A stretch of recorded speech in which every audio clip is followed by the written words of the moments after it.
Bienvenue dans ce nouveau Zoom de TV Liberté. J'ai le plaisir aujourd'hui de recevoir Alain de Benoist. Alain de Benoist, vous êtes bien connu des téléspectateurs de TV Liberté. Vous avez créé et animé les émissions Des idées à l'endroit, l'émission Des idées à l'endroit pendant plusieurs années.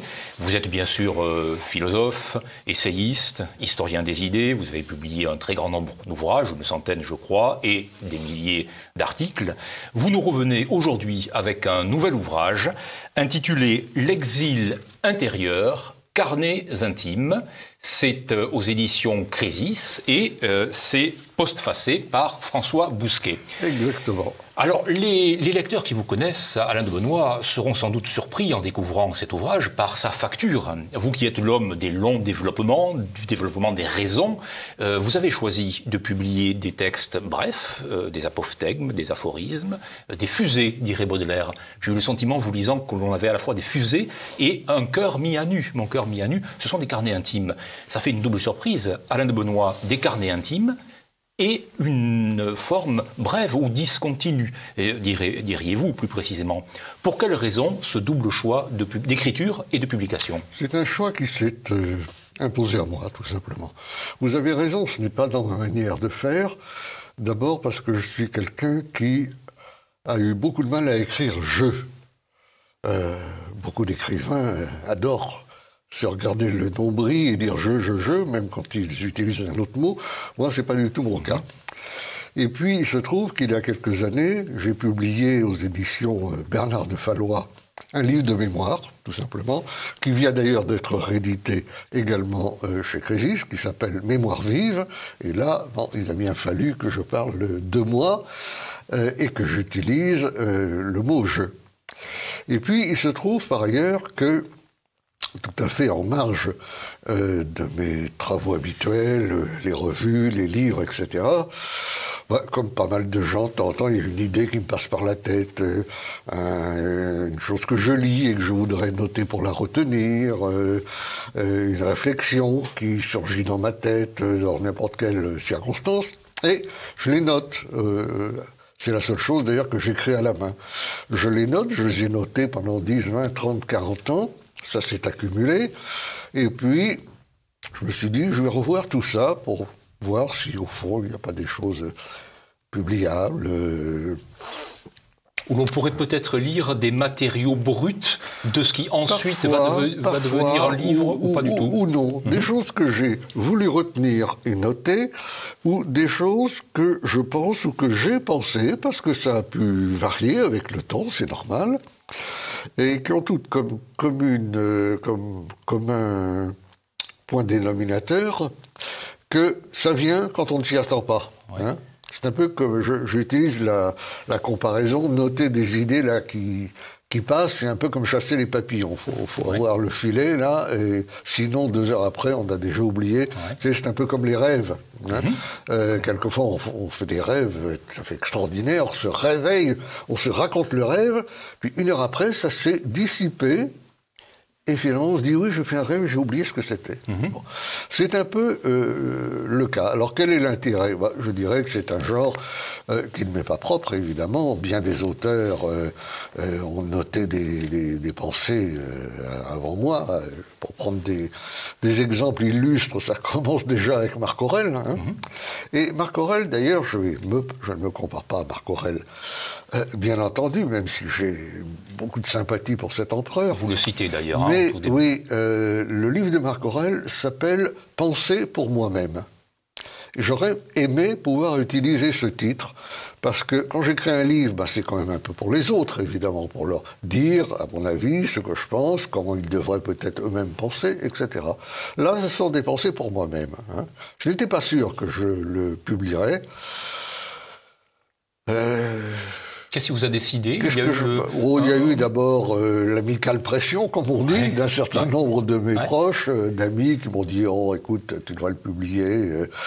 Ma première réaction, c'était de dire « Oh, ça sera mieux comme un livre posthume, peut-être ». Et puis, non, finalement, on l'a publié, je me suis piqué au jeu, il a fallu que je retape tout ça, que je le remette au net, que je polisse un petit peu, que j'élimine quelques doublons, ou des choses, finalement, qui ne correspondaient plus du tout à ce que je pensais. mais je dirais que c'est du matériau brut pour ceux, s'il y en a, je ne fais pas non plus trop d'illusions, qui veulent en savoir un peu plus sur Alain de Benoist. Voilà. Finalement, on le connaît par ses livres, ses articles, mais lui, personnellement, dans sa vie, y compris sa vie privée, on ne le connaît pas tellement, parce qu'il n'est pas très exhibitionniste, disons. Bien sûr, bien sûr. Et là, je parle vraiment de tout. Je parle des femmes, je parle des autotamponneuses, je parle de Héraclite, je parle de Heidegger, je parle des fleurs au bout de la route, des étoiles que je vois, de l'herbe qui pousse, et d'un petit peu tout. Et je pense qu'il y a des gens qui, à juste titre, sont intéressés à savoir un peu comment ça fonctionne, un cerveau, quoi. Alors, il y en a que ça ne n'intéresse pas, et c'est bien leur droit. Oui. Regardez, par exemple, c'est pas des carnets, mais la plupart des livres de Cioran, comme on dit en France.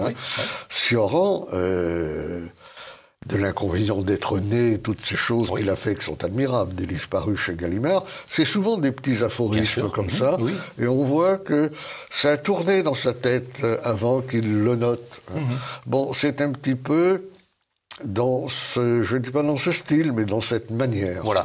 Et alors, ça va peut-être beaucoup plus loin aussi, parce que certes, ces notations-là concernent un certain nombre de thèmes, on en abordera quelques-uns, mais ce qui m'a intéressé et ce qui intéressera vos lecteurs, je pense, c'est vous précisément, parce que vous allez très loin dans ce qu'on pourrait appeler l'aveu. Je fais une simple citation de votre ouvrage. Dans mes livres et mes articles, j'ai toujours cherché à faire du continu, entre guillemets, à établir des relations logiques, à faire des démonstrations imparables. C'est par là que j'ai tué la meilleure partie de moi-même, celle qui me portait à l'éruptif, au sauvage, à l'aveu personnel. J'étais fait pour le discontinu, mais ce n'est qu'au moment où les choses s'achèvent que cette évidence me crève les yeux.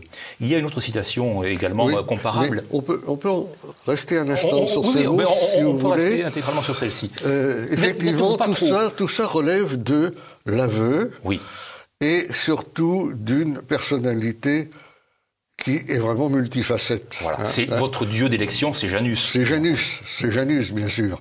C'est voir en même temps ce qui s'est passé, ce qui va venir, et comment le passé et l'avenir s'inscrivent dans le présent. Car finalement, qu'est-ce que c'est que le passé et l'avenir? C'est des choses, des dimensions du temps présent.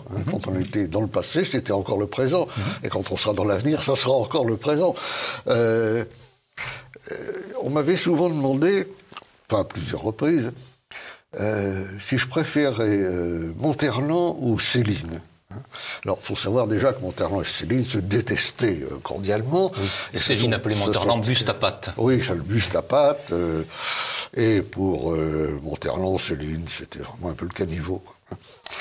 Et j'ai toujours dit, je les aime tous les deux, parce que il y a une partie de moi-même qui se reconnaît dans l'un et l'autre qui se reconnaît dans l'autre.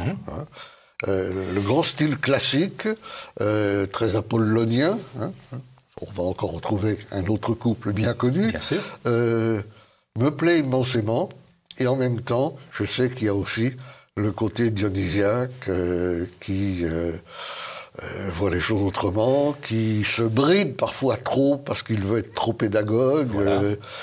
C'est-à-dire, autre comparaison que vous utilisez, le romantique en vous se bride pour devenir classique. C'est aussi une des comparaisons. Mais plus il est classique, plus il est tenté de se retourner sur sa propre épaule et de laisser un peu la place au romantique. Voilà, alors c'est ce qui est très intéressant dans votre ouvrage, pour ceux qui voudront vous connaître véritablement, c'est ce principe d'alternance. C'est Monterland qui parle de syncrétisme et alternance. Janus, l'alternance. Cette alternance, dans cet ouvrage, se décline plus exactement sur plusieurs modes. Il y a par exemple l'alternance de la droite et de la gauche, l'alternance que sont les hommes et les femmes. On a presque envie de dire aussi l'alternance que fut Fabrice Laroche, votre premier pseudonyme, sous lequel vous avez publié vos premiers livres et premiers articles, et Alain de Benoist. Cette alternance, ce visage de Janus, dont vous dites d'ailleurs, Janus est mort, nous n'avons plus qu'un seul visage. Ce n'est pas vrai, Janus n'est pas mort. La preuve, on voit très bien quels sont vos deux visages et vos multiples visages. Je parlais de l'époque. Bien sûr, de l'époque, bien entendu. Cette manière de vivre l'alternance, de la pensée, vous le faites sur le mode de la complémentarité, ou bien vous le faites sur le mode du conflit, les deux à la fois? Quelles sont les perspectives? Comment vivez-vous et pensez-vous les alternances, y compris en vous? Plutôt sur la complémentarité, mais je suis bien conscient de la part de conflit. il y a un trait de mon tempérament qui est peut-être un défaut, bien que j'ai tendance à y voir plutôt une qualité, c'est que j'ai très facilement de l'empathie pour les gens. Lorsque je rencontre quelqu'un de qualité, je ne m'intéresse pas beaucoup à ses opinions, à son origine. Je suis content de voir quelqu'un, comme je le dis parfois, qui a un bon fond. Je crois qu'il y a vraiment deux types d'individus sur Terre. Il y a ceux qui ont un bon fond et ceux qui ont un mauvais fond, qui peuvent avoir par ailleurs des qualités, mais pour moi c'est une distinction très importante. Et j'ai un peu la même attitude pour les causes défendues dans l'histoire. J'ai du mal à me ranger d'un seul côté. C'est pour ça que je n'aime pas l'histoire manichéenne. Bien sûr. C'est pour ça que je n'aime pas les doctrines dogmatiques.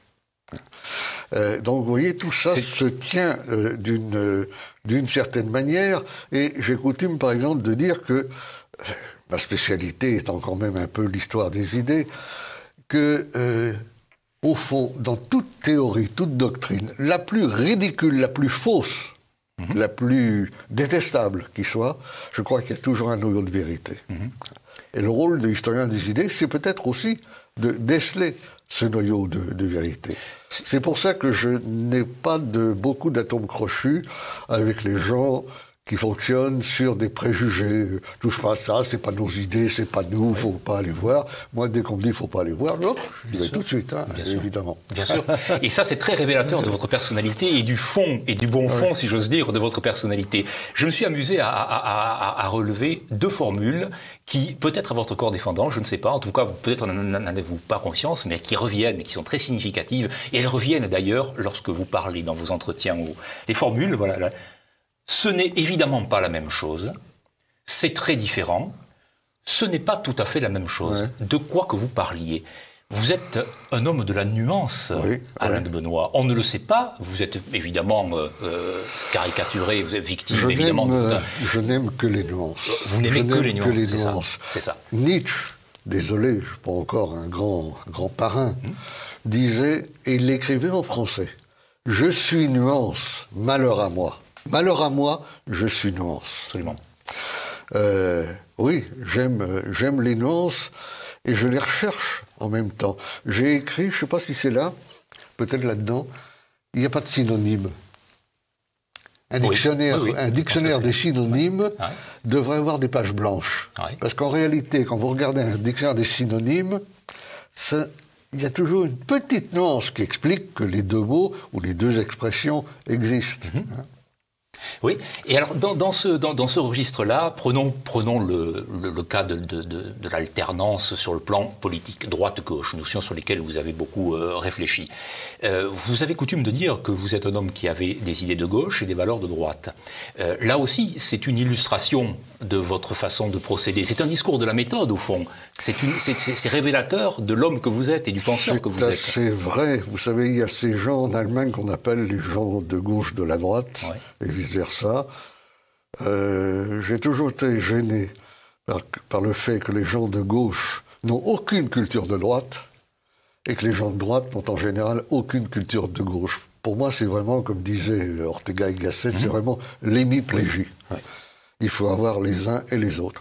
Maintenant, tout ça, c'est aussi inscrit dans des polémiques toujours très passionnantes sur le sens même du clivage droite-gauche, de savoir si ça fonctionne toujours, si c'est arrivé à péremption, n'est-ce pas ? En quoi ça consiste ? C'est relié aussi à ma conviction, depuis toujours, que la droite et la gauche n'existent pas parce qu'il y a déjà des droites et des gauches très différentes, parfois très opposées entre elles, en sorte que certaines de ces droites peuvent parfois avoir plus d'affinité avec certaines de ces gauches qu'elles n'en ont chacune avec leur famille dite naturelle, si vous voulez. Mais effectivement... Parmi les aspects les plus directement personnels que vous abordez dans cet ouvrage, il y a les relations... avec les amis, les relations avec les femmes, l'amitié, l'amour. Ce sont deux pôles qui, dans votre vie, ont été et sont fondamentaux. C'est aussi une manière pour vous de... La façon dont vous appréciez les êtres passe par ces formes de passion-là. Ce sont des passions, l'amour et l'amitié? Oui, ce sont des passions. Je dirais que la passion va évidemment plus avec l'amour qu'avec l'amitié, bien qu'il puisse y avoir des amitiés passionnées, bien sûr. Et qu'il ne faut pas non plus trop stéréotyper, essentialiser les choses, mais l'amour et l'amitié, et là, comme d'habitude, le singulier éclaire toujours moins que le pluriel, il faudrait dire les amours et les amitiés, ont été une partie tout à fait centrale de ma vie. J'en parle sans complaisance, sans exhibitionnisme, mais de façon très, très naturelle. Alors, vous me dites quelle est la grande différence? Je pense quand même que c'est la différence entre l'intensité et la durée. L'amour se mesure à l'intensité. Il n'y a pas de petit amour moyen, si vous voulez. L'amour vit aussi longtemps qu'il est intense, et chacun sait bien que l'intensité, malheureusement, est un peu contradictoire de la durée. L'amitié, c'est plus la durée, parce qu'il n'y a pas la même intensité, même si au sein d'une amitié, il peut y avoir des hauts et des bas. Je crois que c'est vraiment ça, l'intensité et la durée. Puisqu'on joue là un peu avec les comparaisons, les couples de choses. Regardez l'œuvre d'Homère. L'Iliade et l'Odyssée. L'Iliade, c'est l'intensité. Alors là, c'est aussi l'intensité guerrière, bien entendu. Bien sûr. Mais c'est l'intensité. Les héros vivent peu de temps. L'héroïsme, c'est pas la meilleure recette pour faire des vieux os. Et puis, l'Odyssée, c'est Ulysse. Et lui, ça dure. Le temps qu'il retrouve la route d'Ithaque, ça dure.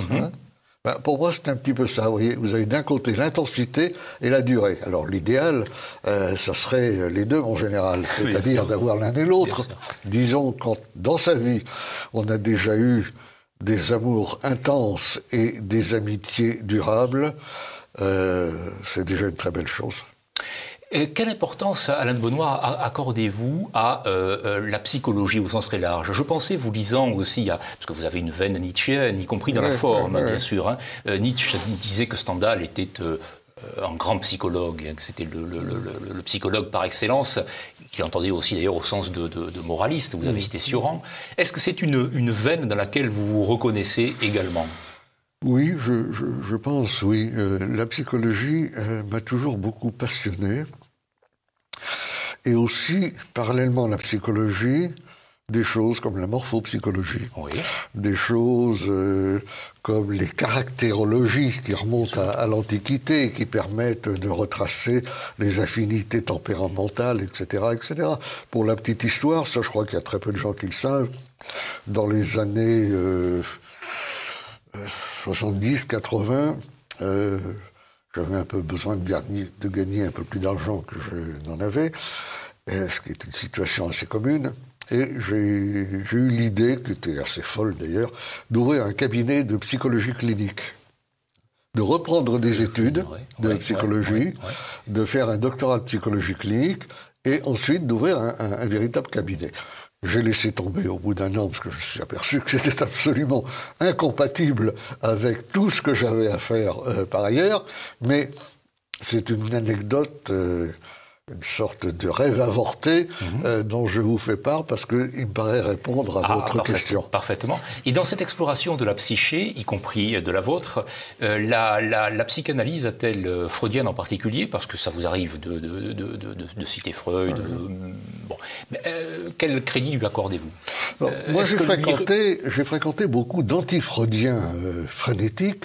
Je me souviens du docteur Pierre de Britzen, qui était un grand adversaire et qui a beaucoup collaboré au Figaro Magazine en même temps que moi à l'époque de Louis Pauwels. J'ai connu, et je connais toujours avec joie, Michel Onfray, qui a fait un grand pavé antifreudien. Et puis il y en a eu bien d'autres, Ézinck en Angleterre, enfin bon, je passe. J'ai toujours trouvé que ces livres étaient intéressants, mais qu'ils manquaient un peu leur cible, c'est-à-dire qu'ils attaquaient des systématisations abusives. Donc je ne suis pas un freudien, mais je pense que même la psychologie freudienne, quand elle est bien employée, et peut-être avec certaines personnes plus qu'avec d'autres, peut vous en apprendre beaucoup sur les gens. Alors justement, sur l'âme d'Alain de Benoist, ou la psyché d'Alain de Benoist, telle qu'elle apparaît... Ou l'âme, je n'ai rien contre l'âme. Voilà. Tout ce qui vit, pour moi, a une âme. Absolument, c'est le propre de l'âme. L'âme, c'est ce qui anime. Hein. Ah ben oui, c'est pour ça que c'est le nom de l'animal. Exactement, de l'animal. Et c'est pourquoi aussi les astres sont animés et ont des âmes. Hein. Ils sont des dieux également, bien sûr. Cette psychologie, bon, et puis comment la vôtre, j'entends, hein, comment l'apercevez-vous? Parce que je reviens à cette deuxième citation que je n'ai pas faite, mais qui me paraît être aussi... Je me suis demandé, en lisant votre ouvrage, si vous n'étiez pas aussi trop sévère à votre égard. Là encore, c'est très révélateur. Une note de 2018. Il y a en moi tellement de penchants, entre parenthèses de vocation, point d'interrogation, que je n'ai pas su ou voulu exprimer avec suffisamment de force par rapport à celui qui l'a emporté. Tout ce que j'ai refoulé par crainte ou par timidité, tous ces jaillissements qui m'auraient entraîné dans une autre direction, je me suis bridé. Là encore, c'est quelque chose de très important pour ceux qui vous laissent. Vous avez écrit 100 livres, vous avez écrit des milliers d'articles. Et là, vous glissez l'aveu effectivement, d'une retenue, en quelque sorte, d'un empêchement que vous vous seriez imposé à vous-même, consciemment ou inconsciemment, je ne sais pas. N'êtes-vous pas trop sévère avec vous-même? Non, je ne crois pas. Puis on vous dira toujours que qui aime bien châtie bien. Hein. Je crois qu'il faut être lucide d'abord. Oui, j'ai parfois le sentiment que je me suis bridé parce que je me suis consacré totalement à quelque chose. Et l'une de mes théories préférées, c'est que le très bon, c'est le contraire de bon. Bon, c'est le talent. Très bon, c'est pas toujours le génie, mais enfin, c'est vraiment l'excellence. Il faut viser l'excellence plutôt que le bon. Hein, voilà. Mais c'est aussi, bien sûr, la claire conscience d'un autre de mes défauts qui est trop de curiosité. Je vous parlais tout à l'heure de trop d'empathie, trop de curiosité, trop de tout, trop de livres, trop de sujets passionnés. Je vais passer des mois dans un traité d'archéologie assyrienne, si vous voulez, puis je vais aller voir du côté de la philosophie des sciences que je peux en tirer. Hein. C'est mon côté encyclopédiste. Le problème, c'est que j'aurais aimé, c'est là où vous voyez la folie des grandeurs, peut-être, hein, être l'encyclopédie à moi tout seul. Là, on tombe sur Jorge Luis Borges. Oui, bien sûr. La bibliothèque du labyrinthe. Unique, hein, bien sûr. Et tous les thèmes, la pyramide, le labyrinthe, toutes ces choses-là, me cernent comme ça. J'en ris aussi, parce que, bien sûr, je sais bien que, contrairement à mes amis les chats, je n'ai pas plusieurs vies, et que je suis donc... j'ai quand même essayé de faire ce qui me plaisait et m'intéressait le plus. Hein. Mais c'est vrai que dans une autre vie, j'aurais aimé faire des films, par exemple, ou j'aurais aimé être architecte, ou faire de la sculpture, des choses comme ça. Hein. Mais je sais bien qu'on ne peut pas faire tout ça, mais lorsque je le ressens, parce que ça peut être dans un moment de cafard, comme tout le monde en connaît, je me dis, oui, je me suis bridé. Voilà. L'émission passe très vite. L'expression du mois, hein, vous avez évoqué les mémoires vives, vous auriez pu évoquer Dernière année, votre journal que vous avez publié en 2000 aux éditions de l'Âge d'Homme, je crois. L'expression du mois ne vous est pas spontanée, ne vous est pas, en tout cas ce n'est pas celle que vous avez privilégiée, loin tant s'en faut, dans votre œuvre. Lorsque vous avez travaillé à la construction, à l'élaboration de ce livre, quel regard vous-même, Alain de Benoist, avez-vous porté sur l'homme que vous étiez, l'homme des premières notes, si j'ose dire? Quel regard rétrospectif avez-vous porté quand vous avez travaillé sur vous-même, quand vous avez travaillé sur ce livre-là? Vous savez, c'est vrai que j'ai toujours été très timide, mais comme je prends sur moi, les gens ne s'en aperçoivent pas beaucoup.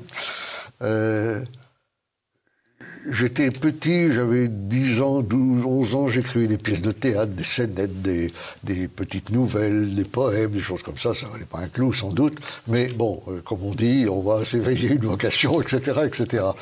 Mais en même temps, très vite, parce que la politique m'a mis la main dessus quand j'étais jeune adolescent, mon moi s'est un peu caché derrière un nous. Hein.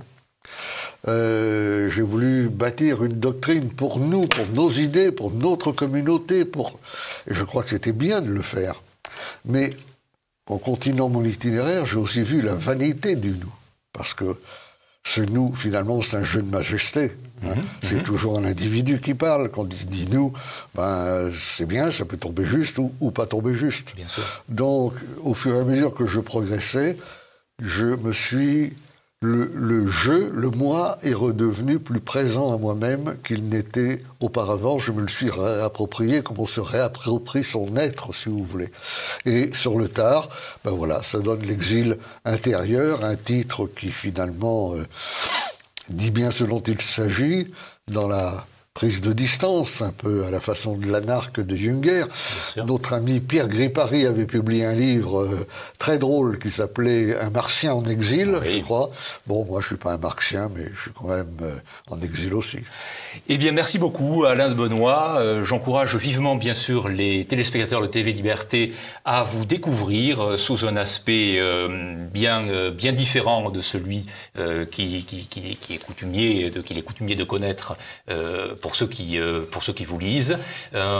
Alain de Benoît intime, un Alain de Benoît jamais emphatique, mais toujours aussi profond, juste et véridique avec lui-même et avec les autres. Merci beaucoup, Alain de Benoît. C'est trop.